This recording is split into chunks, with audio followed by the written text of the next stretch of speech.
not that crazy about some of this stuff. Priorities. I only have 12 hours before I check out. It's not real. Magic of cinematography. We can make it look like we got right out there today. Thinking about doing the Wordle or what? Yeah, let's do that. No. Morning, everybody.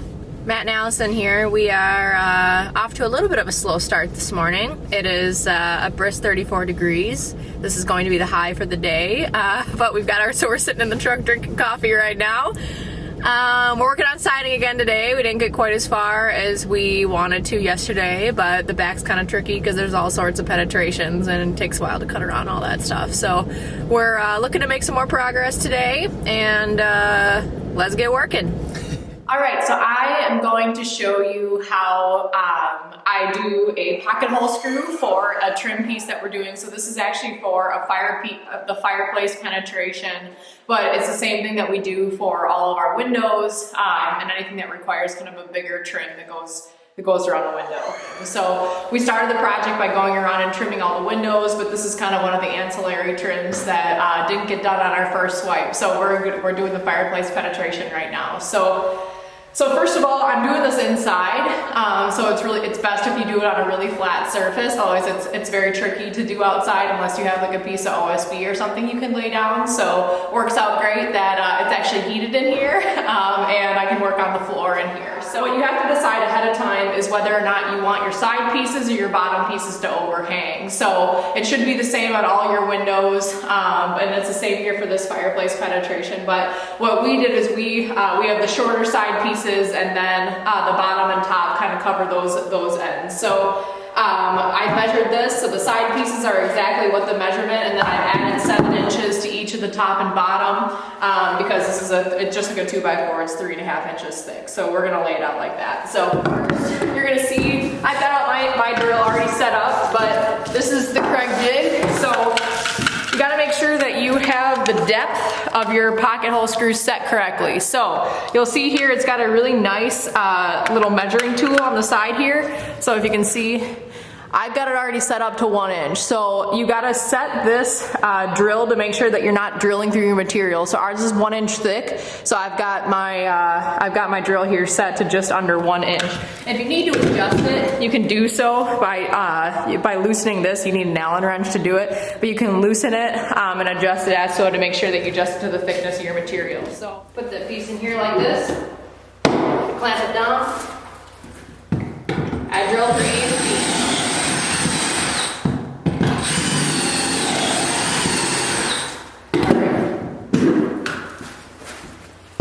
As you see, I got my pocket hole drilled now on both sides.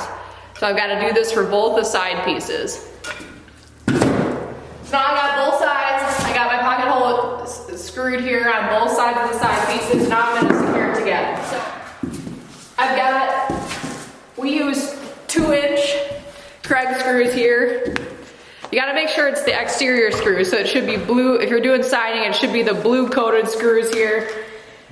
Silver ones aren't exterior rated, so you're gonna have trouble with those. So the trick is here, making sure that these ends are really well aligned. So once I got it all lined up here, I just take a regular impact. See, I'm already losing it. Make sure that they're perfectly lined up. Secure it tight. Now, you want to flip it over and check to make sure you're not going through the front, and I'm not. So it's perfect here. We've got a great seam that it's going to paint up real nice once we get the blowout kind of touched up there. So pretty simple. Just repeat that process.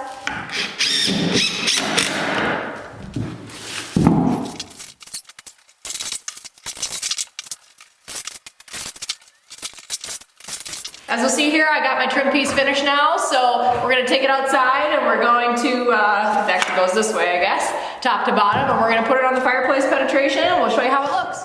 All right, well, my trusty sidekick apparently wasn't taking media inquiries today, so I'm just gonna finish her up here.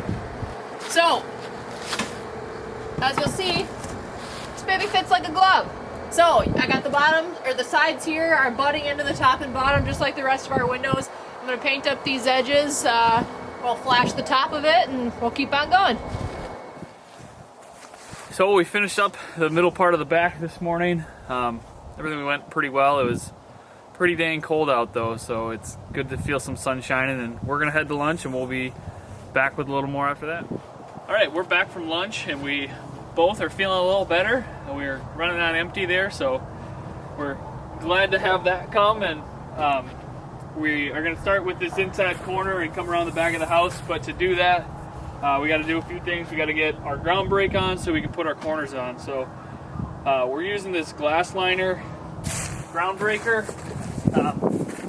It's not a super fun product to work with. It's kind of like a fiberglass material.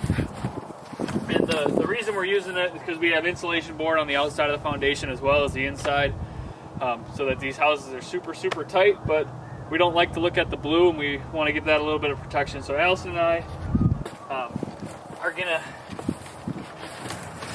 put this on. It comes in either 1 foot or 2 foot heights, I guess. So this is the 1 foot, and then it comes in 50-foot lengths. So we already measured down from the soffit here, marked my 105.5, which is the bottom of my corner, and then we want to be about 1.5 inches up from that. So I have those marks on both sides. Basically, we're just going to stretch it out, kind of progressively nail it with roofing nails as we go. And then if there's any loose spots on the bottom, we have these plastic rivets, these 2-inch plastic rivets that will drill into the foundation to give it a little extra support.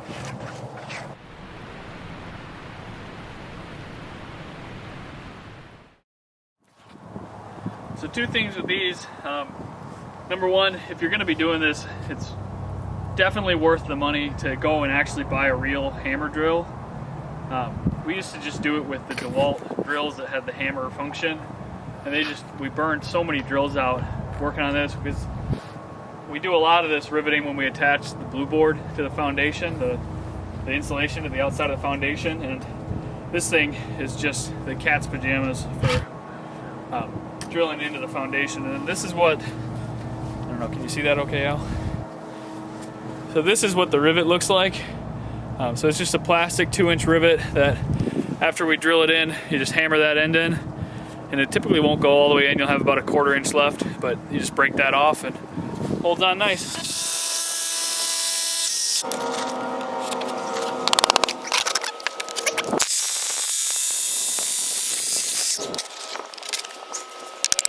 So I'm painting up the bottom here of our outside corner. We probably wouldn't run into any issues on this corner since we're, more than 1 foot above grade, but better safe than sorry. So anywhere that water could potentially touch, we cover in a coat of paint to protect it. So that's above windows, that's above, in any penetrations that are in blocks or otherwise. And then the bottom board, including the corners, we paint at least the bottom, 4 or 5 inches or so, just to be extra cautious and protect it so that we make sure our siding lasts as long as we own this property. So that's what I'm doing right now. So I'm gonna finish painting this guy up, and then we're going to tack it on and we'll keep on siding. All right, so we've talked a little bit about J-block. So when we say J-block, we just mean the trim piece that goes around our penetration. So right here we have an outlet box for the outside. Our electrician turned us onto these. They're exterior grade outlet boxes. It looks a lot more attractive than the bubble style. We have the big clear dome bubble. One thing I would recommend is getting to these and putting your J-blocks on before the insulator spray foams it all in. We still have good spray foam and insulation around there in the cavity, but it kind of gets all over the box. So basically we cut this to size so that this can slip in there with a little bit of play, because you want that to be able to be square, be able to move it around. So I'm going to go paint this up and come back and I'll show you how we tack them on. All right, so it's got sand on it, but Allison painted this up for me, so that's ready to go.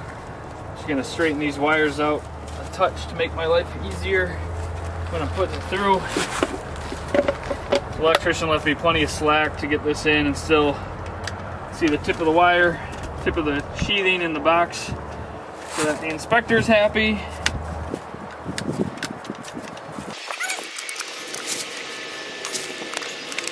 Alright, we got a little bit of wire coming through there. You can push it tight to the house.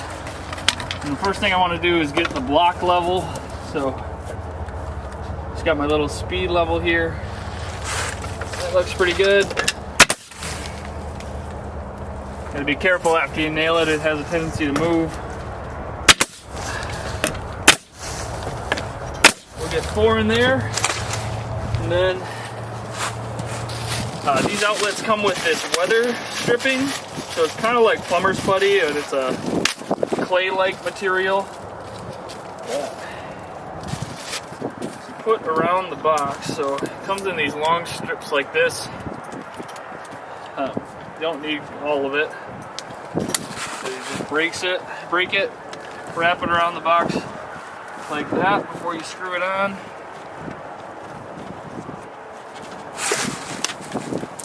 Push that in tight. Check the level.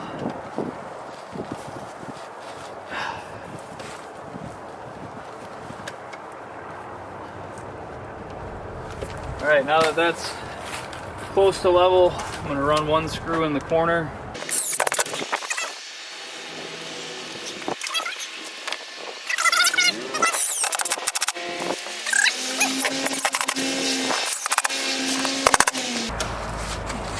So for these J-blocks, these are actually 3/4 inch J-blocks.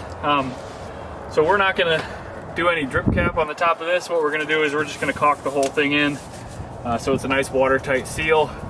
Lays flush with the rest of the siding, and a little bit different look than we've gone with in the past, but we're going to give it a shot and see how it turns out.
All right, that wraps it up for us for this weekend. I think we made really great progress, got most of the back of the house done.